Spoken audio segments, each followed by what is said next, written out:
Merci d'être à l'écoute de la radio Patrice Emery Lumumba Lassaï 7.2 MHz. Vous nous suivez de partout. Bienvenue dans ce grand débat, comme je l'avais déjà annoncé depuis hier qu'on aura un grand débat, une table ronde. Aussi la SAI 7.2 MHz, la radio Patrice Emery Lumumba. Quelle analyse faites-vous après la remise et reprise hier au gouvernorat des provinces?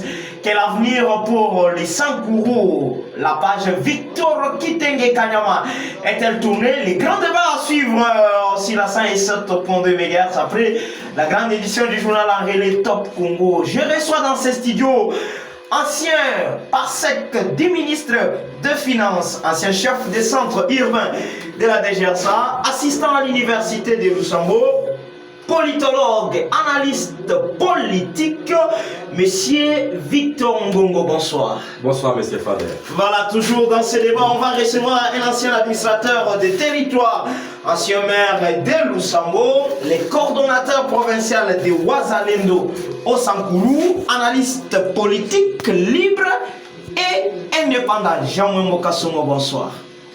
Bonsoir Fader.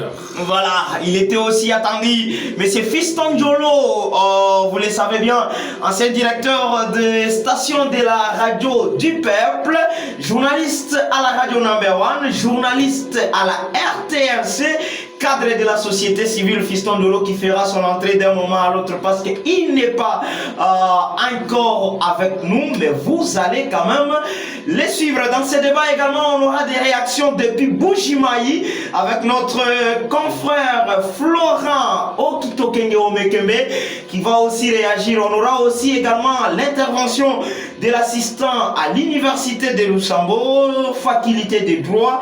Il s'agit bien de monsieur Denis Mbokanga Dilouba qui va aussi intervenir. Vous nous suivez sur Facebook, sur WhatsApp, sur YouTube également. Merci à Ousmane Omeonga qui réalise cette émission sur YouTube. Pour l'instant, nous sommes là, ça et 7.2 MHz. Bienvenue dans ces grands débats. Je commence par vous, Monsieur Victor Ngum. Après la remise et reprise qui a eu lieu hier au gouvernement des provinces, entre le ministre de l'Intérieur qui faisait l'intérim du gouverneur Victor Kitenge et le vice-gouverneur de province Martin Sipia qui était notifié par le message officiel du VPM de l'Intérieur Jacquemin Chabani. Victor Ngongo, oui. Pour vous, quelle analyse vous faites? Merci M. Fader. Nous sommes ce soir dans ces studios pour apporter quand même la lumière à cette équipe du gouvernement provincial qui a beaucoup souffert. Cette équipe était en train de danser et elle manquait là où il devrait s'appuyer. Vu que le ministre de l'Intérieur a compris qu'on ne devrait pas laisser la province de Sankourou dans cette crise, il a fallu notifier le vice-gouverneur qui est le gouverneur faisant fonction de la province de Sankourou.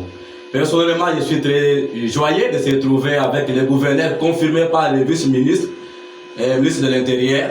Parce que la province de Sankourou ne devrait pas être... Par les ministres, parce que c'est le ministre qui a... C'est le ministre national. Ce n'est pas le vice-ministre. Oui, c'est le ministre national. Voilà. Alors, je suis très heureux parce que ça a quand même aidé beaucoup de gens qui étaient dans cette attente. En rapport avec la situation de la remise d'hier, je suis très joyeux. Parce que vous voyez que la province de Sankourou a souffert. Après avoir passé à beaucoup de difficultés, on ne devrait pas laisser cette dernière dans cette condition-là.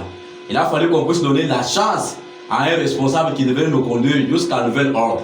Personnellement, je suis très content et je vous confirme que cette remise a donné la paix dans la province de Sankourou. Je vous dis que c'est la paix partout et c'est la joie partout. Merci beaucoup. Voilà, la remise et reprise a donné de la paix. Nombreux sont ceux qui se demandaient comment ça va se faire. Et tout finalement, cette remise et reprise a eu lieu hier. Tout à fait. C'était aux environs de 18h ou 19h, si je ne m'abuse pas. Oui, oui. Mais quand même, ça tenait. Alors, vous voyez quel avenir pour la province de Sankourou avec des tractations politiques, avec des motions, avec ceci, cela, patati par-là. Est-ce que vous voyez qu'on espère à un avenir harmonieux pour cette province? Personnellement, je peux vous dire que ça doit changer parce que la province de Sankourou, ce n'est pas aujourd'hui qu'on va passer dans cette condition de vie. Vous vous rappelez qu'il y a encore à l'époque de Moukoumad, un vice-gouverneur qui a été notifié la province était restée dans une crise où on a remarqué des conflits perpétuels qui n'ont pas porté la solution dans beaucoup de choses. Du fait qu'on a eu à notifier à l'époque le gouverneur Tchabilou Koto, on avait trouvé la paix. Moi personnellement je trouve que il y aura l'avenir meilleur pour la province de Sankuru. Personnellement je n'ai jamais eu le temps de s'échanger avec les gouverneurs AI. Mais vu les profils... Pour le moment, il est gouverneur faisant fonction. Le gouverneur faisant fonction. Voilà. Je comprends que dans lui, on va trouver quand même quelque chose de très important qui doit changer cette province vis-à-vis de certaines choses que nous sommes d'attendre. Je donne l'exemple. Quand on a eu le vice-gouverneur à l'époque de Mokomad qui a été notifié, faisant fonction M. Paul Tchabilou, il y a eu quand même le changement à beaucoup de choses. Je vous donne l'exemple. Nous avons remarqué qu'il y avait un gouverneur de province qui s'est donné des luxes d'aller habiter dans la province et dans un territoire. Alors ça a créé des problèmes dans des têtes des anciens administratifs, même par les nouveaux administratifs, même par les juristes, même par les politologues, même par beaucoup de gens. Ils se demandaient mais dans quelle province on peut trouver un gouverneur de province dans un territoire. Alors vu qu'on ne devrait pas laisser cette question comme ça inaperçue, le gouvernement central avait compris qu'il faut notifier un vice-gouverneur pour qu'il puisse assumer la responsabilité de la province. Alors on avait trouvé un gouverneur ici. À travers lui, je peux vous dire qu'il y a eu quand même la paix à cette époque où on a remarqué que certaines choses qui ne marchaient pas dans la province de Sankuru, on avait trouvé des réponses. Par exemple, moi j'étais dans le gouvernement, vous venez de dire que j'étais le Parsec, ancien Parsec, j'étais avec un ancien ministre Famba. Où on a remarqué que la province de Sankuru était bloquée sur beaucoup de choses.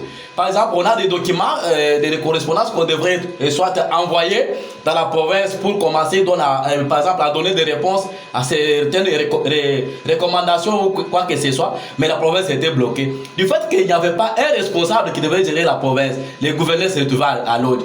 Mais aujourd'hui, vis-à-vis de la situation que nous avons aujourd'hui, il y a eu beaucoup de blocages. Avec l'arrivée des vice-gouverneurs, qui est aujourd'hui le gouverneur faisant fonction, qui est confirmé par le ministre national, je vous assure qu'il y aura des changements. Nous allons avoir un bon avenir pour permettre à la province de décoller. On ne peut pas bloquer la machine de la province parce que le titulaire n'est pas là. Qu'est-ce qui s'est passé dans la province de Sankuru qui ignore qu'il n'y a pas eu quand même un bon fonctionnement? Nous avons remarqué un dysfonctionnement terrible où les recommandations de gauche à droite devraient se manifester. Je vous dis, la province de Sankuru est en train de vivre des choses qu'on n'a jamais vécues. Mais vu qu'il y a quand même ceux qui comprennent qu'on ne peut pas laisser cette province dans cet état, aujourd'hui nous avons un gouverneur faisant fonction. Je vous assure qu'il y aura des changements, M. Fader. Vous voyez que l'Assemblée provinciale pourra laisser les gouverneurs faisant fonction travailler même au-delà de 3 mois? Bon, je ne peux pas... Ou c'est peut-être on voulait les titulaires pour avoir aussi les vices? Personnellement, je ne connais pas d'emblée en train de chercher par où mettre la paix. Je crois qu'elle va se conformer pour donner ce dernier à travailler dans la paix. Je ne suis pas le porte-parole, mais j'analyse que l'Assemblée pourra donner la chance à cette équipe, au vice-gouverneur avec son gouvernement, de mettre fin à n'importe quoi. Il y aura la paix et il y aura le changement. Et ils vont travailler dans la synergie. La paix va régner. Voilà, je rappelle qu'on avait aussi invité M. Antoine Mbo, qui est l'assistant parlementaire de l'honorable Valentin Chitenier. Malheureusement, il n'est pas avec nous. C'est d'ailleurs à lui que je pouvais poser cette question. Jean-Mambo Kassongo, certains sont en train de minimiser la profondeur ou la grandeur du message officiel. Les autres ne parlent pas d'une notification. Les autres disent qu'il fallait une notification. Les autres disent non, c'est juste pour qu'il n'y ait pas un vide juridique. Vous, quelle analyse faites-vous par rapport à ce message officiel du VPM Jacquemin Chabani? Oui, merci beaucoup. Je commence par Tébélé Lumumba,